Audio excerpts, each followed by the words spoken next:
Ladies and gentlemen, my name is TotalBiscuit of the WoW podcast, Blue Please on CynicalBrit.com. Welcome to Heroic Shadowfang Keep. Oh yes! You've been asking for this one for a while. There's been a reason that I've been delaying it, because it's been a buggy piece of crap up until very recently.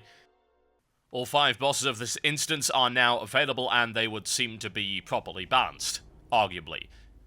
This is an instance of 2 halves, i.e. half of it is really good, and half of it is fairly average. I'm not going to call it a bad instance, because it's not. It's got a lot of very cool elements to it, and it does alleviate most of my fears that they would absolutely ruin this instance by turning it into a rehashed piece of content. They have done enough to it to justify it being a heroic of its own. It is a good dungeon. There are 2 bosses which I would consider to be fairly exceptional, and then the rest of them range from this is okay to what the hell is the point of this even being here. You will see. Now, they're invading this. Why are they invading this, you might ask? Well, spoilers. If you don't want to know spoilers, then I would strongly suggest that you turn your sound off for the next 30 seconds. The end boss of this dungeon is Lord Godfrey. Lord Godfrey committed suicide at the end of the Worgen starting zone. He was a renegade lord. He opposed the way the Gen Greymane was doing things and was not all that happy that everyone had been turned into a Worgen. A little bit racist against Worgen. He then became a Forsaken and then killed Sylvanas, who was resurrected by the Valkyr, but the Forsaken were none too happy about this. So he's hanging out in Shadowfang Keep, trying to hide from the Forsaken, and the Forsaken are now here to attempt to get rid of him. However, they need your help in order to do this, for whatever reason. Spoilers have ended, you can listen again now.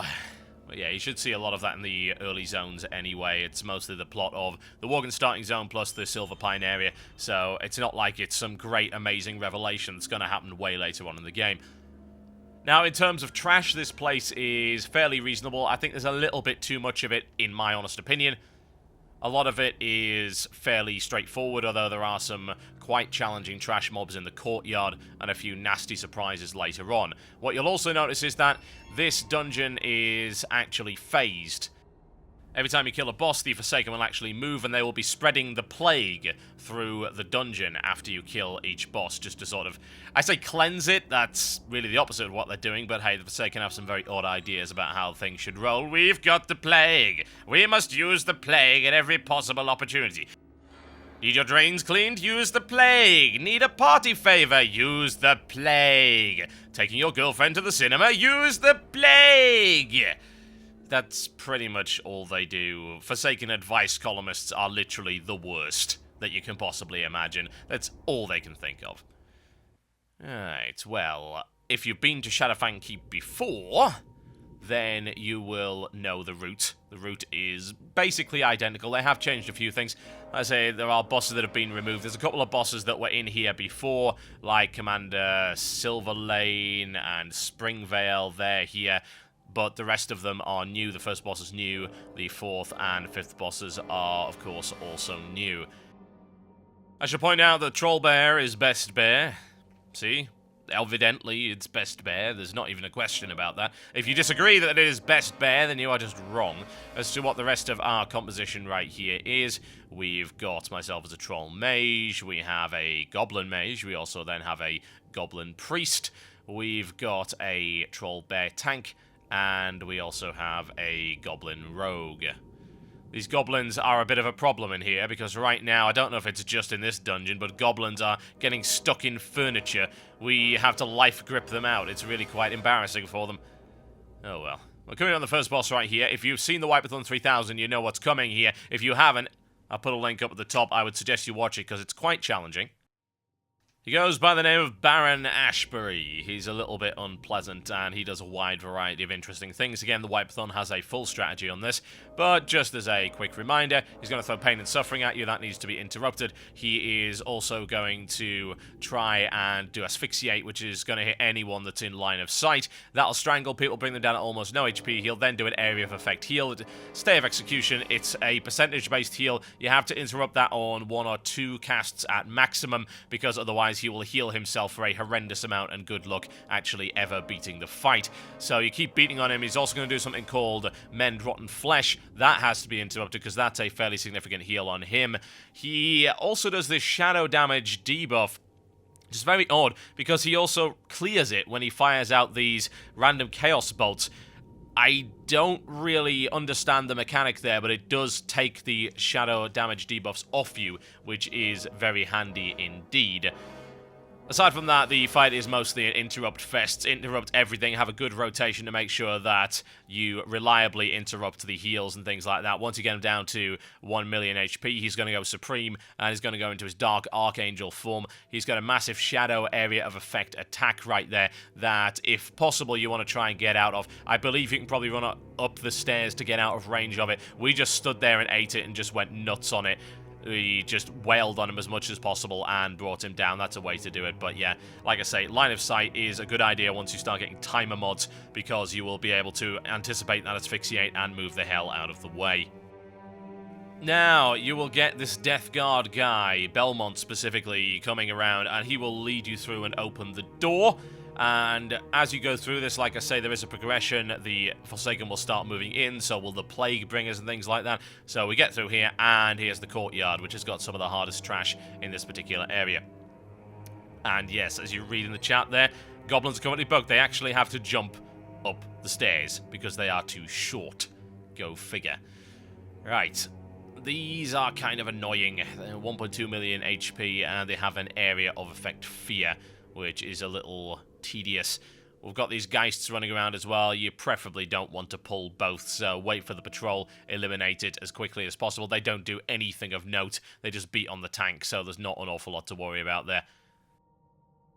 You may miss, if you're not careful, these Haunted Servitors. What do? Well, they have a curse which sort of occasionally summons a Banshee. It's not really anything you need to worry about. Although they do also do a constant drain life, which I would strongly recommend you do try and interrupt whenever possible. The build that I'm using here, by the way, I am switching my talents all the time when I get the chance, because it's nice to have certain talents, like, say, for the first boss, that Invocation talent, the one that gives you 10% damage boost when you interrupt something, is unbelievably good, and it's still good here as well, because there's a lot of things that are useful for interrupting.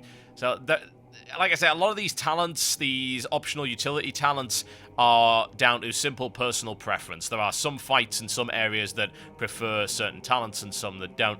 And let me be a bit controversial here for a second. I'd actually like to hear your thoughts on this, so leave them in the comment box below.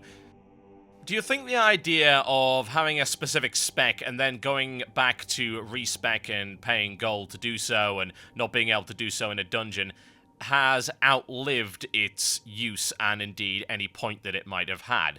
Because now with the way that the talents have been redesigned, say, like, let's have a look at Fire, for instance. Fire's got a number of interesting talents, some of which are good for some fights and some of which are good for others. So, say I wanted to have a spec that would give me some movement, say, like the big dragon fight that I did a wipe-a-thon on in the Bastion of Twilight. In that particular encounter, what I would take would be a little bit of improved blink, just to give me a little bit of extra mobility, and I'd also take the Molten Armor talent that allows me to cast Scorch while moving, plus the free Scorch talent.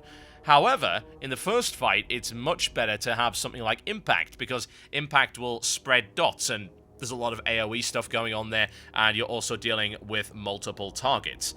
So, why is it exactly that I couldn't, say, in the middle of a dungeon, respec my fire tree?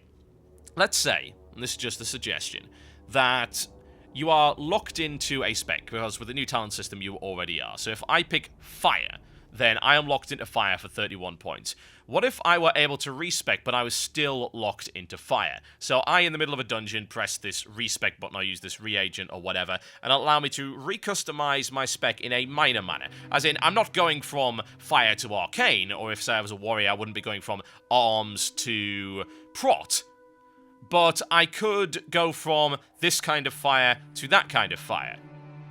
Considering the way that talents are now designed, I don't see why not. And Ghostcrawler said that you've got about 8 or so points to play with that is customizable utility, and it's all about personal preference, and it's going to be very situational.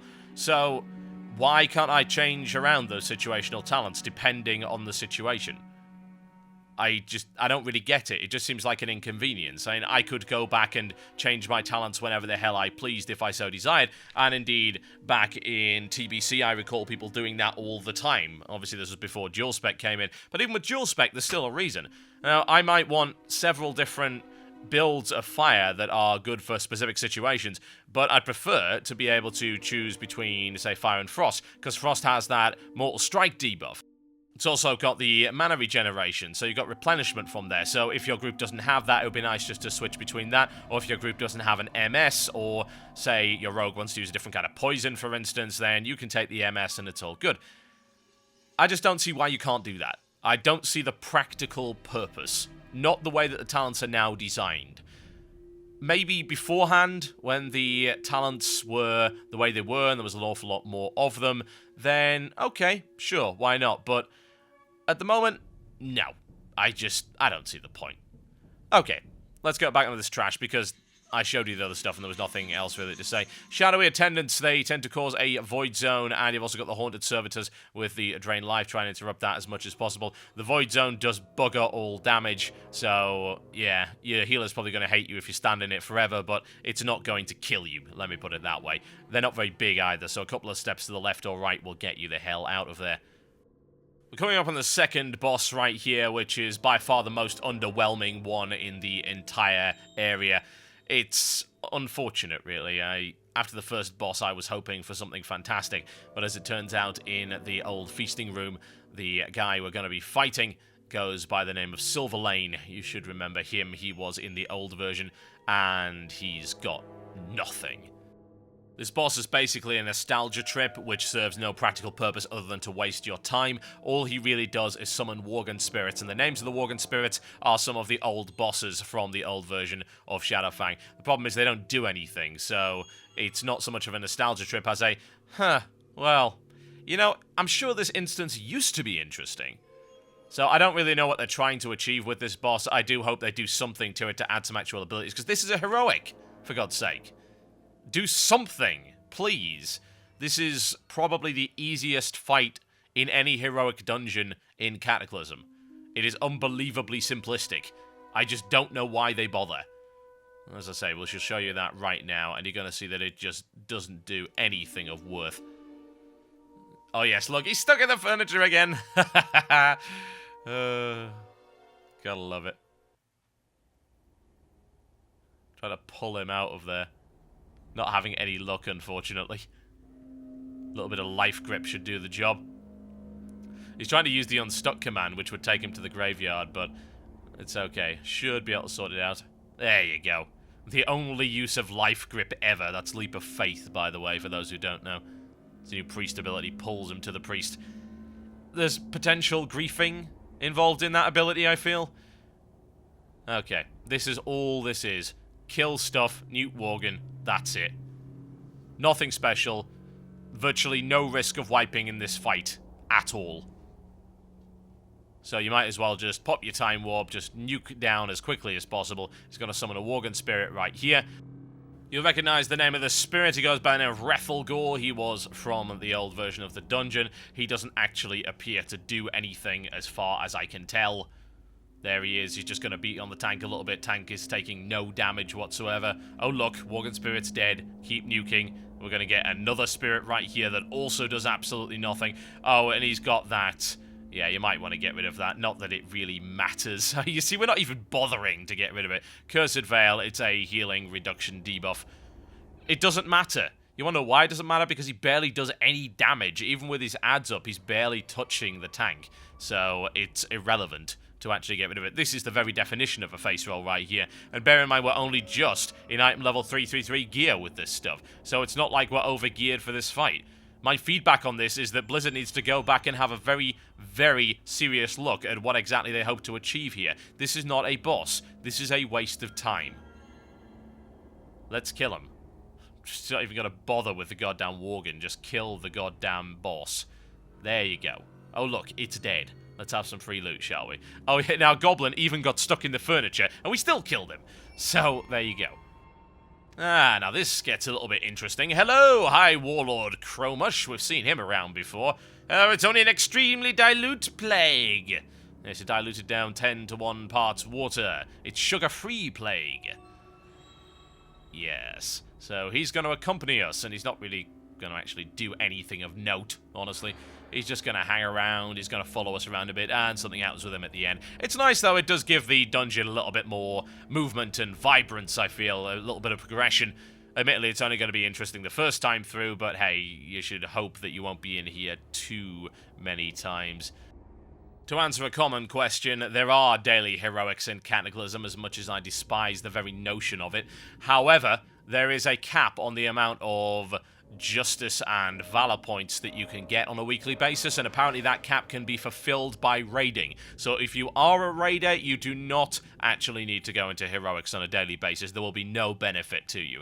That's a good thing. However, if you fail too hard on the raiding, you don't kill enough bosses every week, then you may have to go in here to actually supplement your badges, and I'm totally fine with that system. I'm not fine with people getting gear that they don't deserve from content that's not hard enough, but this is a reasonable compromise, and it's certainly better than it is in Wrath. If I have to see the goddamn halls of lightning anymore, I may actually kill myself. Bad stuff. Bad memories. Oh, God. Bye-bye, Wrath of the Lich King. Good riddance. Now, these packs, again, are not all that hard. The only packs that you really have to worry about in here are the things in the Courtyard, and that's only because of the fear. The fear can end up pulling multiple units. Aside from that, you don't have to worry about it. Spike Bones, they do a Bone Flurry, which does some damage within the immediate vicinity, but it's nothing to worry about. Like I say, this stuff cannot kill you, which is why I'm not impressed with the trash in here at all. What is the point if it can't kill you? What is it doing? You see the tank's health? Yeah. These big mobs ain't even touching the tank. Right. Now, this boss, again, has a wipe-a-thon. I've put an annotation at the top of the screen, so you got a link to that. That will give you a full strategy guide. I will show you the successful attempt on this particular boss as we go through here. You do have one more pull, actually maybe two before you get in here, and these guys are Tormented Officers. You don't really have to worry too much about them. Wailing Guardsmen as well. Again, they don't do much, honestly. They cast so infrequently and they do so little damage that there's nothing to really concern yourself with. So why don't we just skip forward to the actual boss itself. This is the successful attempt, and we actually fight him in this corridor. It's much better for pulling adds. He goes by the name of Commander Springvale. Now, the reason we fight him in this corridor is going to summon adds throughout the fight, so you've got to be concerned about that, and this is the easiest place to pick him up. So they're going to come through that door if you fight him here, whereas if you fight him in the main room, they're going to come from both sides, and the tank's going to have to run around trying to pick him up. Good luck with that, because the tank's going to be standing in Death and Decay all the time, and Death and Decay, as you might imagine, slows you the hell down, so you don't want that to happen. What I like to do here is drop a Ring of Frost around the boss, which means the two adds are going to run straight through that. They get frozen, which is very nice indeed. I can do a bit of extra damage to them, and they're very easy to pick up, lock down, and knock down. So you take the Wailing Guardsman, you've got to make sure that you interrupt the casts there, because they do a empowerment, and if the guy gets 3 stacks of it, he will heal himself, so that's not exactly what I call pleasant. The tank has to concern himself with dealing with the shield, and by shield I mean, oh god, Purple Flames of Death, and the Purple Flames of Death will kill the group if they happen to be aimed at them, so he's just got to aim them away from the actual group itself. He has to stand in them, he has to eat them. There is no choice otherwise. There are no other phases to this fight. He's just going to keep doing what he's doing. Try and deal with the empowerments as best as you can. There is an achievement for making sure he doesn't get any. That is quite tricky, but you can use crowd control to lock down these guys. They are undead, so if you've got a bit of a shackle, that will help for you. Just watch out for AoE on the ground breaking that, as you might imagine.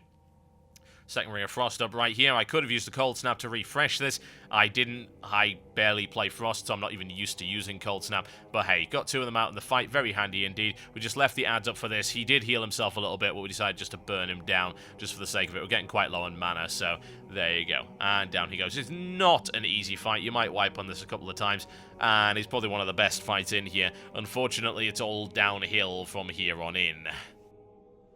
All I can say about this dungeon right now is thank God it's not how it used to be, where half the mobs were immune to magic. That anti-magic shell was infuriating. As it turns out, they don't have any mobs like that anymore, so they've evidently learned from their mistakes.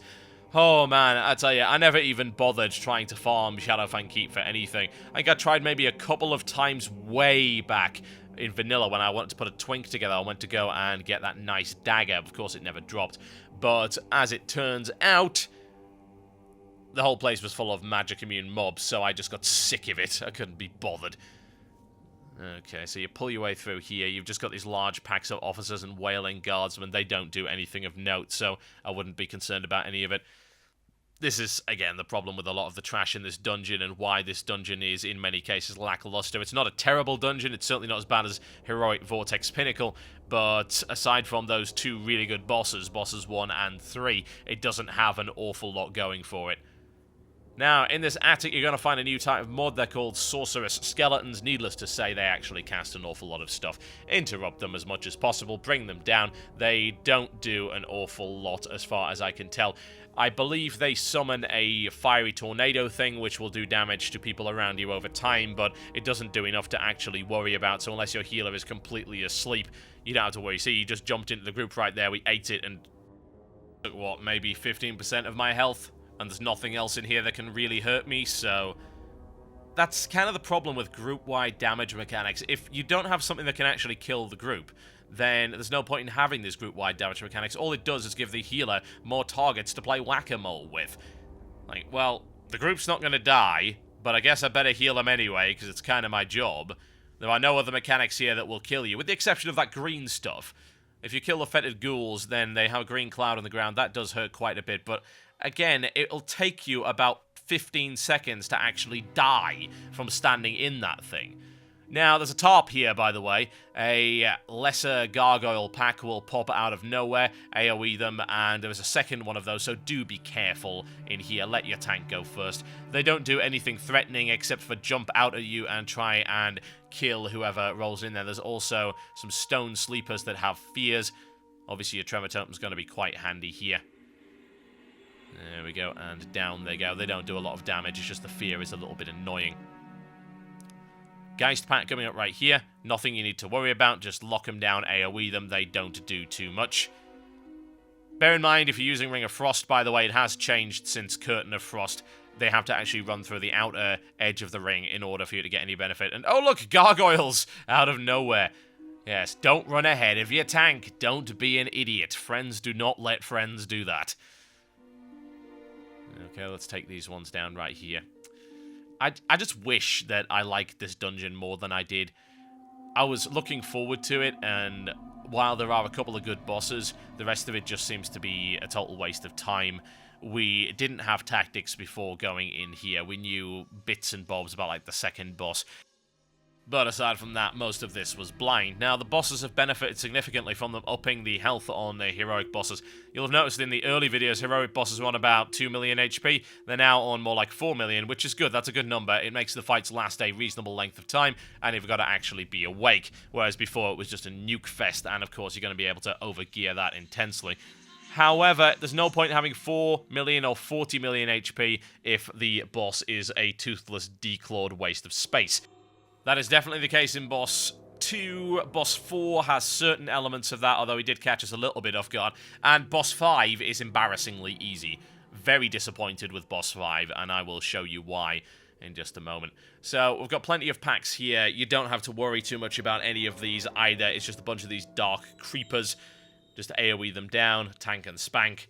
No abilities that stood out here as being particularly threatening. You know what, I think I'm just going to skip forward a little bit here until we find something of interest, because this is just trash, trash, trash. There's a bunch of AoE trash, nothing of note.